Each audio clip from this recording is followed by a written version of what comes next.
Şəhər uşağı kənddə nə qulluğun var? Nə bu ziyafətdə nə qulluğun var? Şəhər uşağı kənddə nə qulluğun var?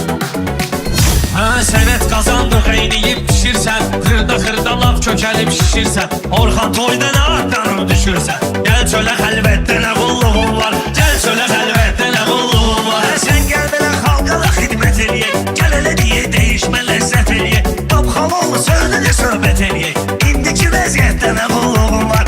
İndiki vəziyyətdə nə qulluğun var? Şəhər çətin şah tutar əlimdə, o qədər sizi bağlamışam sülümdə, məşəqdə daş əhli qorxmur ölümdən, Qaqa bizə səndəkdə nə qulluğun var? Qaqa bizə səndəkdə nə qulluğun var? Atdığın oxlar toxunmasın daşa, hörmət elə yinə yaxşı qardaşa, sən seres telefonda sallan başa, gözləyirəm xəttə nə qulluğun var? Gözləyirəm xəttə